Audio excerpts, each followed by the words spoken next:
누구나 행복을 원합니다. 그러나 그 행복이 누구에게나 찾아가는 것은 아닙니다. 특히 기독교인들의 행복은 기독교인이 아닌 사람들과 차원을 달리하기 때문에 접근법이나 이해가 다를 수밖에 없습니다. 세상이 생각하는 행복과 분명히 우리 신앙인이 생각하는 행복의 기준은 다를 수밖에 없습니다. 미국의 조지 바나 리서치에 의하면 어떤 사람이 가장 행복한 사람인가 그렇게 여론조사를 해봤습니다. 그 조사 결과 가장 행복한 사람은 생생한 종교적 체험을 가진 사람들로 이렇게 나타났습니다. 그리고 가장 불행한 사람은 밤낮 없이 술집을 드나드는 사람들이었습니다. 여러분, 가난한 사람들은 술집을 드나들고 싶어도 돈이 없어서 밤낮으로 드나들 수가 없습니다. 술집과 유흥에 빠져 사는 것도 돈이 있고 시간이 있어야 가능합니다. 요즘 마약 관련돼서 마약이 청소년들에게도 많이 그렇게 침투하고 있다는 그런 소식을 들으면서 이제 한국 사회도 달라졌구나 생각을 합니다. 그러나 여러분 보십시오. 신문이나 뉴스에 나오는 것을 보면 대부분 연예인들, 재벌 몇 세들 이런 사람들이 쾌락에 빠져 살게 됩니다. 왜 그렇겠습니까?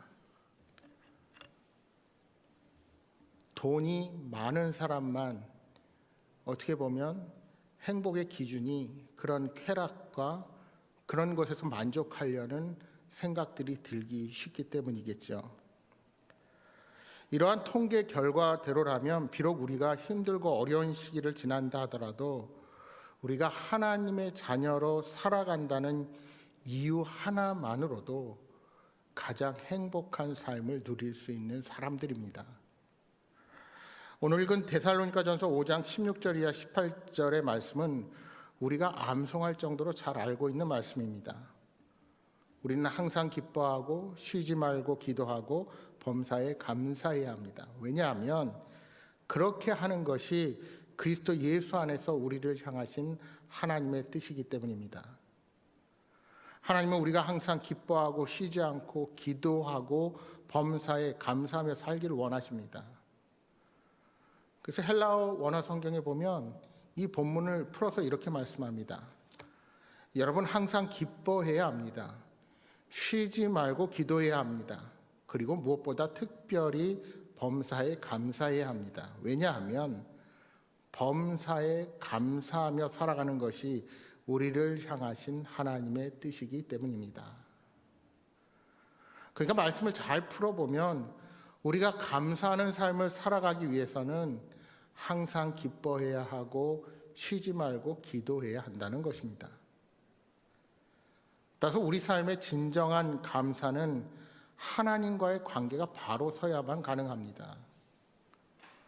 여러분 어떻게 항상 기뻐합니까?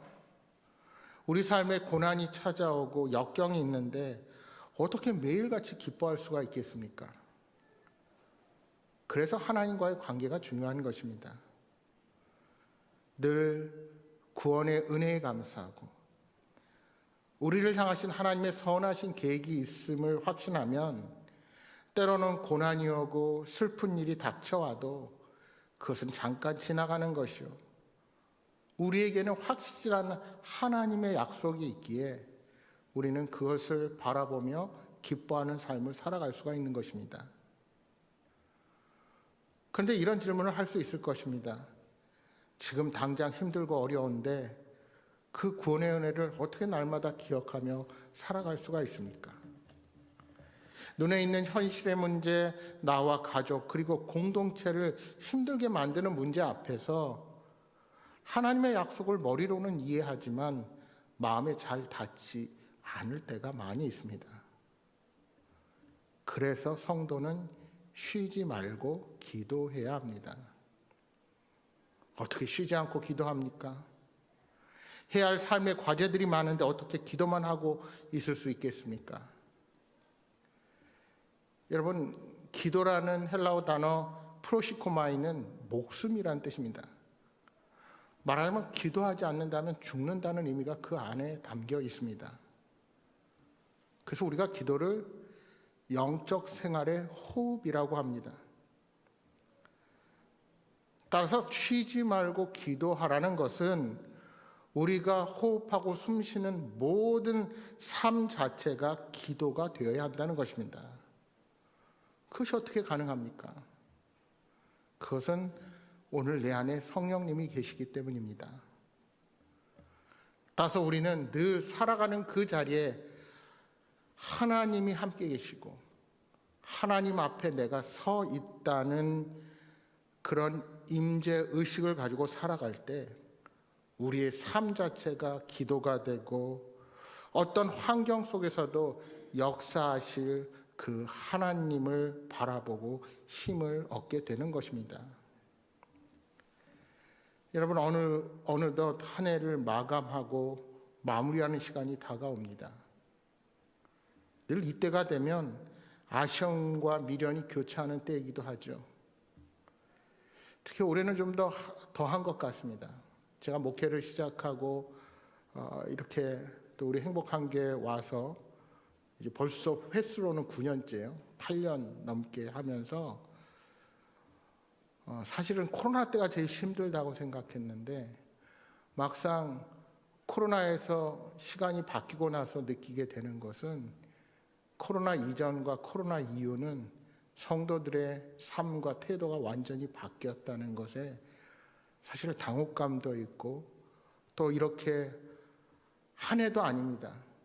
매달 바뀌어가는 시간 속에서 어떻게 앞으로의 목회를 준비할까 늘 고민이 됩니다. 여러분, 교회는 잘 변하지 않아요. 저에게도 이제 코로나 끝났으니 예전에 그걸 많이 말씀하시는데 막상 세상은 그렇게 돌아가지만은 않습니다. 여러분은 다 변했는데 교회는 예전에 얘기하시면 사실 앞으로 미래를 바라보고 준비하는 입장에서는 참으로 당혹스러울 때가 많이 있습니다. 그래서 우리의 삶을 돌아보고 스스로 자신에 대해서 공동체에 대해서 냉철하게 평가해보고 반성하는 시간이 필요합니다. 그러나 그렇게 좌절되고 힘들 때도 있지만 또 한편으로 생각하면 본디 우리가 그렇게 하나님 앞에 연약한 존재들이기에 후회되고 아쉬운 부분으로 낙심만 하지 말고 여기까지 인도하신 하나님의 은혜에 감사하면서 우리 삶을 앞으로도 인도해 가실 그 선하신 하나님을 바라보게 되는 것입니다. 여러분, 우리가 11월 첫 주일을 추수감사주일로 지키는데 미리 우리의 감사 제목을 돌아보는 것은 그 무엇보다 중요하다 생각이 듭니다. 그럼 여러분, 우리가 무엇을 감사할까요? 일이 계획대로 되지 않아도 감사해야 합니다. 예수 믿는 자들을 핍박하던 사도 바울은 회심하고 3년이 지나서 예루살렘 교회를 찾아갔습니다. 그런데 성도들의 반응은 싸늘했습니다. 보름을 머무는 가운데 자신의 회심 소식도 듣고 예전에 사울이 아니라 바울이라는 소식들을 들었어도 12 사도 가운데 베드로와 야고보만이 그를 만나 주었습니다. 그렇게 그리스도인들을 못살게 굴던 자가 변화되어 다시 교회에 왔어도 그간 그들이 겪었던 상처 아픔이 쉽게 해결될 수 있겠습니까? 바울은 그들과 함께 예루살렘 교회에 머물고 교제도 나누고 또한 같이 사역하기를 원했습니다. 그런 후에 때가 되면 예루살렘 교회에서 정식으로 선교사를 파송받고 안정적으로 지원받으며 이방인들에게 마음껏 복음을 전할 그런 마음도 있었을 것입니다. 그러나 베드로는 바울의 계획을 듣고 이런지하에 거절합니다. 거절을 당한 바울은 교회 없는 사역자가 되어 고향 다소로 내려가서 유배 아닌 유배 생활을 하게 됩니다. 여러분, 그 긴 세월 동안 베드로가 얼마나 원망스럽게 생각이 될 수 있을까요? 빨리 그 시간이 지나기를 원했지만 1년이 지나고 5년이 지나고 깜깜무소식이었습니다. 그렇게 바울은 그 전에 아라비아에서 3년이라는 시간을 보내고도 다소에서 10년이라는 시간, 그러니까 약 13년의 세월을 보내야만 했습니다. 그러나 바울은 다소에 머무는 동안 많은 계시를 받고 환상을 체험하게 됩니다. 그래서 그는 고린도 후서에 보면 그런 자신의 경험을 마치 3인칭으로 자신이 겪은 일이 아닌 것처럼 그렇게 고백하기도 합니다. 그는 그러한 계시들을 통해서 복음의 의미를 더욱 확실히 깨닫고 환상을 통해서 믿음의 확신을 얻게 됩니다. 그래서 목숨을 걸고 복음을 전하는 일에 전념할 수가 있었던 것입니다. 바울이 다소에 머무는 동안 그의 신앙과 신학은 무르익어갔고 그것이 나중에 바울의 신학에 녹아 들어가게 된 것입니다. 여러분, 바울의 서신서들은 단순한 서신서가 아닙니다. 요즘 에베소서 보시는데 말이 너무 어렵지 않습니까? 그 안에는 바울이 배웠던 헬라 철학과 또 성경의 율법의 이야기들, 그것을 그가 복음을 깨닫고 신학적으로 교회가 무엇인지에 대해서 한 문장 한 문장 그렇게 표현하고 있는 것입니다. 여러분, 에베소서 1장 말씀만 해도요, 우리 성경은 다 절수를 구분해 놨지만 1장의 헬라어를 쭉 읽어보면요, 딱 2문장입니다. 기도 부분과 앞에 서론. 그러니까 사실 상당히 어려운 것이죠. 그런데 그는 그렇게 그 시간 속에서 신학을 정리하고 하나님께서 어떻게 역사하셨는지, 예수 그리스도가 우리에게 오신 뜻이 무엇인지를 정리하는 시간을 가졌습니다. 만약 그가 다소로 가지 않고 바로 예루살렘에서 선교사로 파송받았다면 혹시 교회를 더 많이 세웠을지 몰라도 기독교 신학과 원리를 그렇게 바로 세우지는 못했을 것입니다. 그는 분명 다소 근처에 많은 지역을 돌아다니면서 복음을 전했을 것입니다. 그러면서 이방인 선교에 대한 노하우도 미리미리 경험할 수 있었습니다. 이 모든 것들이 나중에 본격적으로 선교 무대에 섰을 때 얼마나 큰 도움이 되었을까요? 그러니까 하나님께서 바울의 계획을 바로 이루지 못하게 하시고 다소에서 오랜 시간을 보내게 하신 데는 그만한 이유가 있었던 것입니다. 말하자면 바울에게는 아직도 준비할 많은 것들이 남아 있었던 것입니다. 좀 더 훈련시키시고 하나님의 사람으로 준비시킬 시간이 필요했던 것입니다. 그러니까 결과적으로 보면 바울의 계획대로 안 된 것이 바울에게는 더 잘 된 것입니다. 원망할 것이 아니라 감사의 조건이 된 것입니다. 따라서 두 번째로 하나님께서 길을 막으실 때도 우리는 감사할 수 있어야 합니다. 바울은 고린도에서 사역할 때 로마서를 기록했습니다. 로마는 고린도에서 그렇게 멀지 않습니다. 배를 타고 며칠이면 갈 수 있는 거리입니다. 그런데 그렇게 그곳에 방문하고 싶었는데 길이 막혀서 가지 못했습니다. 그는 데살로니가 교회도 방문하고 싶었습니다. 데살로니가 교회에 3주밖에 머물지 못하고 떠나왔기에 늘 그 교회가 걱정되었습니다. 그러나 데살로니가로 가는 길도 로마로 가는 길처럼 막혀서 열리지 않습니다. 그런데 그러한 이유로 바울이 로마서를 썼고 데살로니가 전후서를 써서 성도들을 위로할 수 있었습니다. 바울은 나중에 로마에 들어갔지만 가택연금 상태로 마음대로 움직일 수 없었습니다. 그런데 여기저기서 교회가 어렵다는 소식이 들립니다. 옥에 갇히지 않았다면 단숨에 달려갈 텐데 그렇게 할 수도 없었습니다. 그래서 그가 선택한 것이 편지를 써서 보내는 것이었습니다. 그래서 그것이 바로 옥중서신이 되었습니다.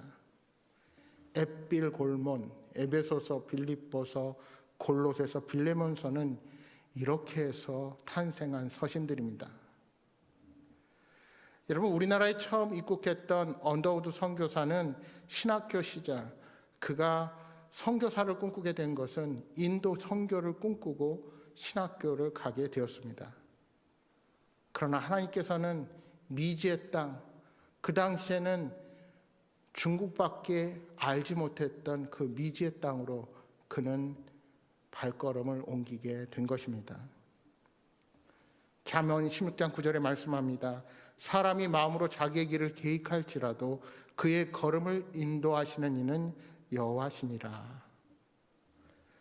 사랑하는 여러분, 하나님께서 우리의 길을 막으실 때도 있습니다. 그러나 우리 하나님은 한쪽 문을 닫으시면 분명히 다른 더 좋은 문을 우리에게 열어주시는 분이십니다. 하나님께서 인도하시는 길이 가장 좋은 길입니다. 그렇기에 잠시 길이 막혀도 우리는 기뻐하고 감사할 수 있어야 합니다. 따라서 세 번째로 고난 중에도 감사해야 합니다. 여러분, 바울이 루스드라에서 돌에 맞아 죽을 뻔한 사건이 있었죠. 사람들은 바울이 죽은 줄로 생각하고 성 밖에 그를 버립니다. 근데 그는 그날 밤 기적적으로 살아나죠. 그리고 그 다음날 그 상처난 몸을 이끌고 더베에 들어가서 복음을 전했습니다. 그런데 이것을 처음부터 끝까지 지켜본 청년이 있었죠. 여러분, 그가 누굽니까? 바로 디모데입니다. 그는 그 후에 예수를 영접하고 기독교인이 되었습니다. 여러분, 무엇이 디모데로 하여금 바울이 전한 복음을 받아들이고 예수님을 믿게 만들었겠습니까? 피투성이가 돼서 죽어가는 사람이 그 복음을 전할 때 그는 고난에 서 있는 바울의 모습을 보고 예수 그리스도를 영접할 수 있었던 것입니다. 그래서 디모데는 후에 바울을 따라 선교 여행에 동참하죠. 예수 믿은 지 채 1년도 안 되어 주님을 위하여 생명을 드리기로 결단하고 그를 따라 나선 것입니다.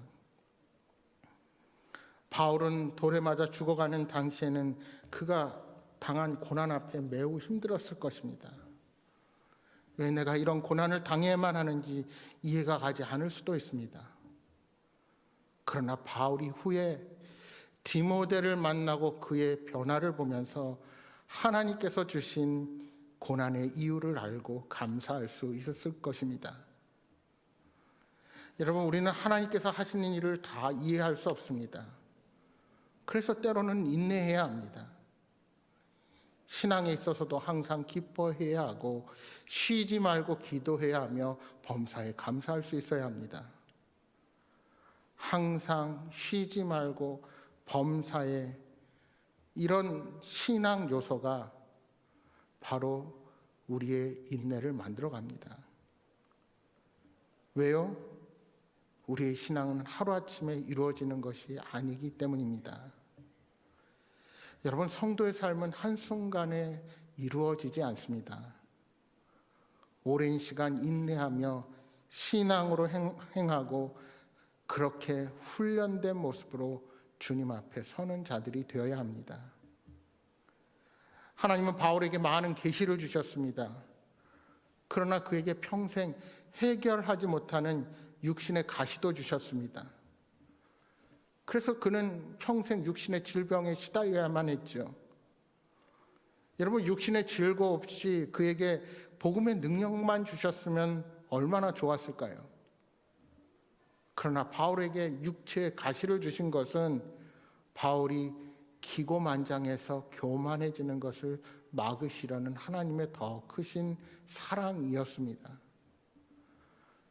그래서 고린도후서 12장 말씀해 보시면 바울이 이 질병을 가시라고 표현하는데 헬라어 본문에 보시면 좀 더 정확하게 이 단어가 말뚝이라는 의미가 있습니다. 그러니까 끝이 꼬적한 말뚝에 박혀서 그렇게 놓은 것처럼 고통스러운 질병이 그의 평생을 떠나지 않았다는 것입니다.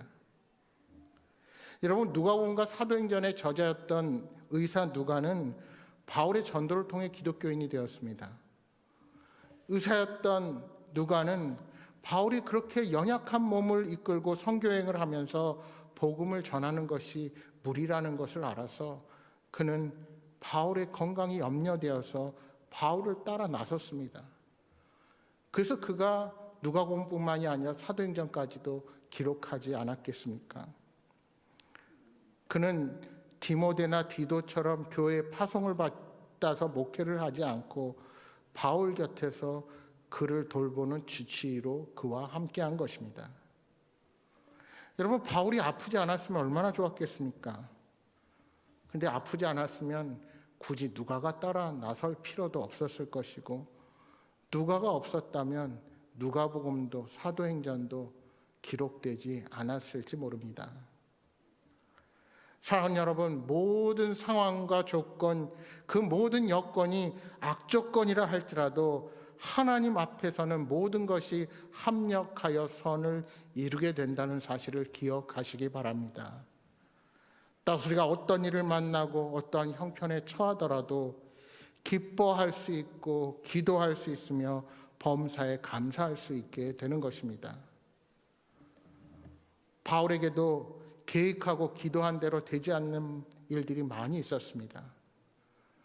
그러나 지나고 보니 하나님의 뜻을 이루기 위해 바울의 계획이 이루어지지 않게 하셨고, 그래서 그가 고난을 당하게 되었고, 그의 기도에 때로는 하나님께서 응답하시지 않았습니다. 사랑하는 여러분, 때로는 하나님께서 뜻하신 바가 있어 우리의 길을 막으실 수 있습니다. 때로는 더 선하신 계획으로 인하여 어려움을 당할 때가 있기 마련인 것입니다. 따라서 우리는 늘 기뻐하고 늘 기도하며 늘 감사하는 삶을 살아가야 합니다.